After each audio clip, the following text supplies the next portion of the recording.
नमस्कार श्रोते हो. दीपक रेगे कथाकथन चॅनलवर तुम्हा सगळ्यांचं मनापासून स्वागत. श्रोते हो, आज तुम्ही ऐकणार आहात यामिनी रानडे यांच्या त्रिदल या कथासंग्रहातली कथा. पण श्रोते हो, तत्पूर्वी तुम्ही जर आत्ता चॅनलवर पहिल्यांदा आला असाल किंवा तुमच्याकडनं चॅनल सबस्क्राईब करणं झालं नसेल तर एकच विनंती करतो, कृपया श्रोते हो चॅनल सबस्क्राईब करा. ऐकूयात आजची कथा. यामिनी रानडे लिखित पराजित. पीप पीप असा हॉर्नचा आवाज करत जेव्हा एक मोटार माझ्या अगदी जवळ येऊन उभी राहिली तेव्हा मी एकदम दचकलो. कोणी मोटार थांबवली म्हणून बघितलं. ओळखायला थोडा वेळ लागला, पण ओळखल्यावर माझ्या डोळ्यावर माझा विश्वासच बसेना. अरे दिन्या, लेका तू? काय रे, एवढा वेळ लागला का ओळख पटायला? मी मात्र तुला तुझ्या चालण्यावरनं लगेच ओळखलं बरं का. अरे साहजिकच आहे, मी होतो तसाच आहे, पण तुझ्यात मात्र न ओळखणे इतका बदल झाला आहे. मी बोलत असताना त्यांनी मोटारीचं दार उघडलं. मी आत बसलो. चल चल, आता कुठेतरी बसू, निवांत गप्पा मारू. किती वर्षांनी भेटतोय आपण. नाही आत्ता नको रे, आत्ता मला अजिबात वेळ नाही आहे. मला लवकर घरी जायचं आहे. बरं, राहतोस कुठे तू? सध्या सदाशिव पेठेत 2 खोल्या मिळाल्या आहेत. मी त्याला घराची खूण सांगताच त्यांनी मला तिथे सोडलं. परत भेटीची वेळ आणि जागा निश्चित केली आणि माझा निरोप घेतला. मी घरात गेलो, पण माझ्याच घरात आज मला कोंदटल्यासारखं वाटत होतं. सारखी दिन्याची रुबाबदार मूर्ती डोळ्यासमोर येत होती. त्याचे ते नीटनेटके उंची कपडे, तो बोलण्याचा रुबाब, ती मोटर चालवण्यातली ऐट. तो भेटल्यामुळे खूप आनंद झाला होता, पण असं वाटत होतं की आता दोघात एक दरी आहे. दिन्या आणि मी कॉलेजमधले जिगरी दोस्त. एकाला काटा बोचला की दुसऱ्याच्या डोळ्यात पाणी यावं, एवढं आमचं एकमेकांच्यावर प्रेम होतं. खरं तर दिन्या कोल्हापूरचा आणि मी सांगलीचा, पण दोघेही पुण्याला कॉलेजमध्ये शिकायला आलो होतो आणि अगदी पहिल्या वर्षापासून आम्ही रूम पार्टनर होतो. त्याची कोल्हापूरला शेतीवाडी होती, घर होतं, जमीन पण पुष्कळ होती, पण घरात माणसंही बरीच होती. त्यामुळे त्याचं घर खाऊन पिऊन सुखी या वर्गातलं होतं. माझे वडील सांगलीला शाळा मास्तर होते. आमची गरिबीच होती. माझं शिक्षणसुद्धा सगळं स्कॉलरशिपवर चाललेलं होतं. आमच्या गरिबीला कारण माझ्या वडिलांचा स्वभाव आणि त्यांची मतं. मास्तर असल्यानं पगार फारच कमी, पण शिकवण्यामध्ये त्यांचा हात धरणारा संबंध सांगलीत कुणीही नव्हता. त्यामुळे पुष्कळ श्रीमंत लोक मुलांना शिकवणी ठेवण्यासाठी त्यांच्याकडे येत, पण अशा श्रीमंतांच्या उनाड मुलांची शिकवणी त्यांनी कधीच घेतली नाही. उलट हुशार मुलांना काहीही पैसे न घेता ती शिकवत असत आणि आईनेही त्यांना असेल त्या परिस्थितीत साथ दिली. त्यांची तीच स्वाभिमानाची तत्त्व त्यांनी लहानपणापासून आमच्यात रुजवली होती. त्यामुळे दिनेशची आणि माझी मतं कधीच पटली नाहीत. त्याच्या आणि माझ्या वृत्तीत जमीन आसमानाचं अंतर होतं. पण असं असलं ना तरी आम्ही एकमेकांसाठी घासातला घास काढून ठेवत होतो. माझ्या मनात असा आठवणींचा पिंगा चालू असताना सौ चहा घेऊन आली. आज ऑफिसमध्ये काही झालं आहे का काय? छे ग, कुठे काय?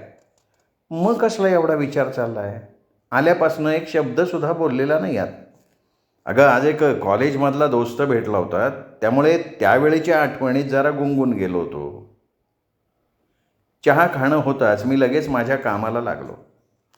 ऑफिस व्यतिरिक्त ड्रॉइंग काढून द्यायची प्रायव्हेट कामंसुद्धा मी करत असे. एकदा काम सुरू झाल्यावर मी दिन्याला पूर्णपणे विसरून गेलो.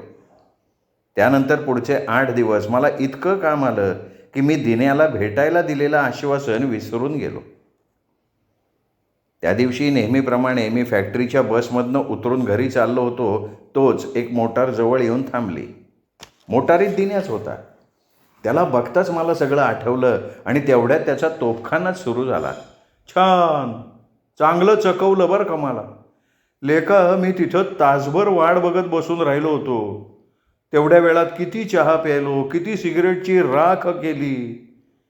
सॉरी यार, पण गेल्या आठवड्यात इतकं काम आलं ना की त्या रगाड्यात अगदी विसरलो बघ. मग बस मोटारी, आत्ताच जाऊया. नाही रे, आत्ता नको. कामावरनं वेळेवर घरी गेलो नाही ना की आमच्या सौच्या आत बाहेर खेपा चालू होतात रे. हे बघ, मग असं कर, आत्ता घरी जा आणि रात्री आपण जेवायलाच जाऊ हॉटेलमध्ये. मग तर काही अडचण नाही. मी येतो 8पर्यंत ठरलेल्या जागी. नाही नाही, नको नको नको, तू पुन्हा विसरशील बाबा. त्यापेक्षा मीच येतो गाडी घेऊन तुला न्यायला. बरं, असं म्हणून त्याचा निरोप घेऊन घरात आलो. प्रिया लगेच चहा ठेवायला गेली. मुलं खाऊन पिऊन खेळायला गेली होती, त्यामुळे खोलीत मी एकटाच होतो. मी पुन्हा माझ्या विचारांच्या आवर्तात गुरफटून गेलो. खरंच हा दिन्या अगदी तसाच आहे तसा. काही बदल नाही याच्यात. एवढा श्रीमंत झाला आहे, पण पहिल्यासारखा बडबड्या मोकळा. वागण्या बोलण्यात श्रीमंतीचा गर्व दिसत नाही. कॉलेजमध्ये असतानाही असाच बडबडत राहायचा. त्याच्या 10 वाक्यात आपलं एखादं वाक्य असायचं. आमचे स्वभाव असे 2 टोकाचे असून आमची मैत्री कशी याचं सगळ्यांना आश्चर्य वाटायचं. पैशाची त्याला फार आसक्ती होती. छान चोखीनं ITत राहायची पण फार आवड होती, पण घरच्या परिस्थितीनं तसं राहता येत नसे. त्यामुळे तो नेहमी म्हणायचा, सुन्या, कसंही करून पैसा मिळवला पाहिजे बघ. अरे कसंही कशाला, आपलं शिक्षण होऊन चांगली नोकरी लागली की मिळेल की पैसा. नाही नाही, तसा नाही, भरपूर पैसा मिळाला पाहिजे. त्याकरता काहीही करायची आपली तयारी आहे बाबा. अरे पण हवाय कशाला इतका पैसा? आपल्या गरजेपुरता मिळाला की झालं. अरे तो जेवढा मिळेल त्यात समाधान मानलं ना तर कधी जास्त मिळणार नाही. बरं ते जाऊ दे रे. असं म्हणून मी विषय बंद करत असे. नुसता खूप पैसा असून काही फायदा नाही. उलट मिळेल त्यात समाधानी वृत्ती ठेवली तर सुख मिळतं, हे त्याला कितीही समजावलं तरी पटत नसे. त्यामुळेच पैशाकरता हा दिन्या काय वाटेल ते करेल असं मात्र नेहमी वाटायचं. अस्मादिकांची गाडी कुठे भरकटली असती कोणास ठाऊक, पण सौच्या शब्दानं मात्र ती परत स्टेशनात आली. माझं चहा खाणं झालं. जरा वेळ सुप्रियाशी गप्पा मारून मी उठलो. मी अगदी ठेवणीतले कपडे केले, त्यामुळे ती लगेच म्हणाली, अरे वा, आज काहीतरी विशेष बेत दिसतोय. हां अगं, परवा तो मित्र भेटला होता ना, त्याच्याबरोबर हॉटेलात जायचं आहे जेवायला. हां, तरीच एवढा जामानिमा. श्रीमंत आहे ना तो. मग काय करायचं, देश तसा वेश करायलाच लागतो. आता एखाद्या उंची हॉटेलात त्याच्याबरोबर मी साध्या वेशात गेलो तर बरं दिसेल का? नाहीच दिसणार बरं.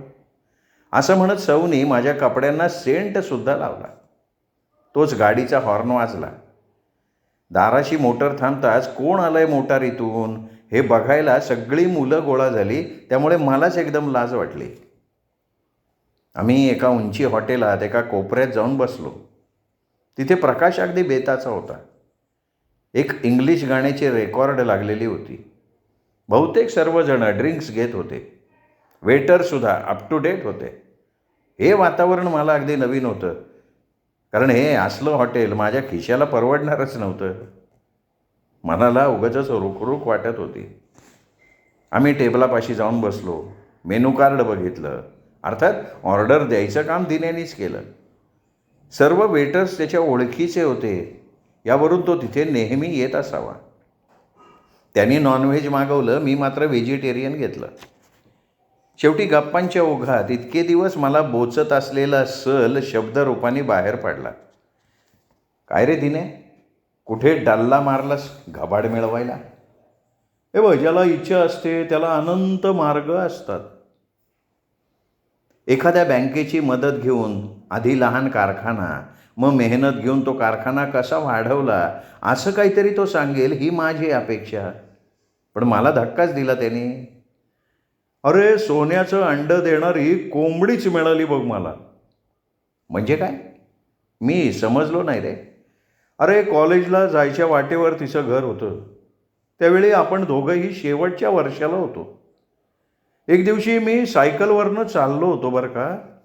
ती बंगल्याच्या दारातून कोणाशी तरी बोलत होती. त्यामुळे रस्त्याकडे तिची होती पाठ. तेवढ्यात एक गाय उधळली. ती तिच्याच बाजूला धावत होती. ते तिच्या लक्षात आलं बरं का. पण दार उघडून ती आत जाईपर्यंत गायीने तिला नक्की धडक मारली असती. तेवढ्यात मी प्रसंगावधान राखलं आणि सायकलमध्ये घातली माझी. त्यामुळे तिला दार उघडून आत जायला वेळ मिळाला. आणि अशा तऱ्हेनं झालेली आमची ओळख वाढत गेली. त्यांच्या मुलीचा रक्षणकर्ता म्हणून मला त्या घरात खूप मान होता बरं का. हळूहळू मला समजलं की त्यांची गडगंज संपत्ती असून वीणा एकुलती एक मुलगी होती. बरेच जण गळ टाकून बसले होते. पण मी त्या दोघांवर अशी छाप पाडली की घरजावई म्हणून त्यांनी मलाच पसंत केलं. म्हणून तुला म्हटलं मी, इच्छा असते त्याला मार्ग असतो. हां, मग तू कुठे लागलायस नोकरीला? अरे मी आत्ताच टेल्कोमध्ये लागलो इंजिनियर म्हणून. इतके दिवस मी सांगलीलाच होतो एका छोट्या कारखान्यात. ही आत्ता 2 खोल्यांची जागा पण मिळाली मला. त्यानंतर अशाच इकडच्या तिकडच्या गप्पा मारत आमची जेवणं झाली. वेटरला त्यांनी टीप दिली. आम्ही बाहेर आलो. त्यांनी मला गाडीने घरी सोडलं. त्यानंतर मी फार अस्वस्थ होतो. बरोबर शिकलेले आम्ही दोघं. तेव्हा दोघांची परिस्थिती सारखीच होती. पण आज तो शिखराला पोचला होता आणि मी मात्र पायरीशी होतो. जेव्हा जेव्हा पैशाची कमतरता भासे तेव्हा तेव्हा मी अस्वस्थ होत असे. सुप्रियानी मात्र एका शब्दाने विचारलं नाही. कारण तिला माहिती होतं की एक दिवस या ज्वालामुखीचा उद्रेक होणारच आहे. त्या दिवशी जेवणं झाल्यावर मुलं झोपली. सुप्रिया पण आवराआवरी करून आली. तो दिन्या माझ्या एवढाच शिकलेला आहे पण किती रुबाबात राहतोय. नाही तर आम्ही आपले फिरतोय गाण्याला झुंपलेल्या बैलासारखे. अहो त्यात त्याची कर्तबगारी काय आहे? नशीब म्हणा हवं तर. काही का असे ना, हातात पैसा तर खुळखुळतोय ना त्याच्या. पैसा असला की आजच्या जगात सगळी सुखं मिळतात. हे बघा, त्याच्या कर्तबगारीने तो वर चढला असता तर तुम्हाला तुमचा कमीपणा वाटणं बरोबर आहे. उलट मी तर म्हणेन की त्याच्यापेक्षा तुम्हीच एक पायरी वरती आहात. आपल्याकडे पैसा कमी असला तरी स्वाभिमान आहे. कुणाची मिंधेगिरी नाही आहे. जो काय आपला पैसा आहे त्याच्यावर आपलाच हक्क आहे. आपण तो पैसा पाहिजे तसा खर्च करू शकतो. हां, तू म्हणतेस ते पट्टी आहे ग मला. पण माझी मतंसुद्धा तीच आहेत.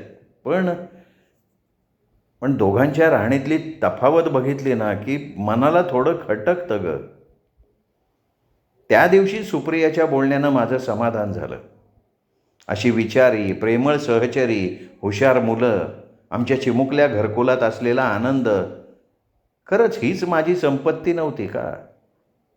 दिवस काही कोणाकरता थांबत नाहीत. निसर्गाचं ऋतुचक्र अव्याहतपणे फिरतच असतं. त्यातून कामाच्या माणसाला तर दिवस केव्हा उगवतो केव्हा मावळतो समजतच नाही. आजकाल माझ्या कामाचा व्याप फारच वाढला होता. मी एका क्लबचा सभासद झालो होतो. नुसते पत्ते किंवा कॅरम खेळणं एवढाच आमच्या क्लबचा उद्देश नव्हता, तर आमचा क्लब करमणुकीबरोबर भरीव कार्यक्रमसुद्धा करत होता. अपंग, अनाथ महिलांना मदत, गरीब हुशार विद्यार्थ्यांना आर्थिक सहाय्य, रक्तदान, कधीकधी नेत्रचिकित्सा शिबिर, या सगळ्याकरता नेहमी देणगी गोळा करायला लागे. प्रत्येक सभासदाला हे काम असे. माझ्या डोळ्यासमोर दिनेशचं नाव आलं. त्याच्याकडे गेलो तर भरपूर देणगी मिळेल. मनात विचार आला आणि लगेच त्याच दिवशी संध्याकाळी त्याच्या बंगल्यावर गेलो. वीणावहिनीनीच स्वागत केलं. दिनेश पण घरीच होता. तो आल्यावर जरा वेळ इकडच्या तिकडच्या गप्पा मारल्या आणि मग मी मूळ मुद्द्याला हात घातला. आमच्या क्लबची त्याला थोडक्यात माहिती सांगितली आणि त्यासाठी किती देणगी देतोस असं विचारलं. अरे एवढंच आहे ना, देतो की. किती पाहिजे तू फक्त आकडा सांग रे. असं म्हणून दिनेश आत गेला. पण त्याला बाहेर यायला बराच वेळ लागला. आत त्याची आणि वहिनींची चाललेली शाब्दिक चकमक पण थोडी थोडी ऐकू येत होती. नंतर तो बाहेर आला तेव्हा त्याचा चेहरा अगदी पडलेला होता. मी त्यावरून काय ते ओळखलं आणि येतो असं म्हणून काढता पाय घेतला. नंतर दिनेश एक दिवस माझ्या घरी आला. त्याच्याशी 5 मिनिटं बोलून सुप्रिया लगेच स्वयंपाकघरात गेली. सुनील, अरे तुझा संसार बघून खरंच फार बरं वाटतं बरं का. अरे कसलं काय, आमचा आपला मध्यमवर्गीयांचा संसार. हां, पण त्यात प्रेम आहे, जिव्हाळा आहे. नाहीतर आमच्याकडे फक्त पैसा. कोणाचा पायपोस कोणाच्या पायात नाही. अरे पण तूच म्हणायचास ना, भरपूर पैसा मिळाला पाहिजे, पैसा असला की सगळं मिळतं. हो म्हणायचो, पण त्या बोलण्यातली चूक आता कळतीये. मला फक्त पैसा भरपूर मिळाला आहे. वीणा अतिशय हेकेखोर आहे, उद्धट आहे. मुलंसुद्धा फाजील लाडामुळे बिघडली आहे. पैसा आहे, पण माझा त्याच्यावर अधिकार नाही, कारण वीणाच्या वडिलांनी मरताना सगळी इस्टेट तिच्या नावावर केली आहे. त्यामुळे पैशाचे सगळे व्यवहार तिच्या हातात आहेत.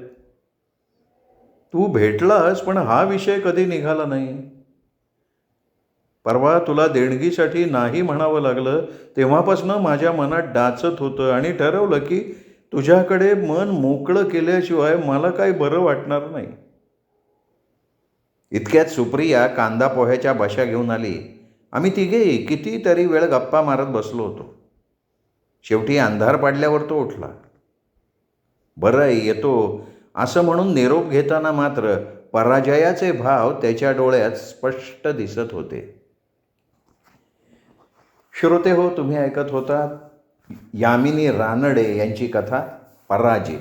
कथा कशी वाटली कमेंट करून जरूर कळवा. ही कथा आपल्या कथाप्रेमी मित्रपरिवारात, नातेवाईकात शेअर करा.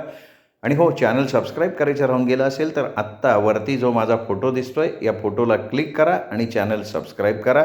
बेल आयकनसुद्धा प्रेस करा. एवढीच विनंती करतो. थांबतो. भेटूयात अशाच उत्तमोत्तम लेखक लेखिकांच्या उत्तमोत्तम कथा कादंबरी ऐकण्यासाठी दीपक रेगे कथाकथन चॅनलवर. नमस्कार श्रोते.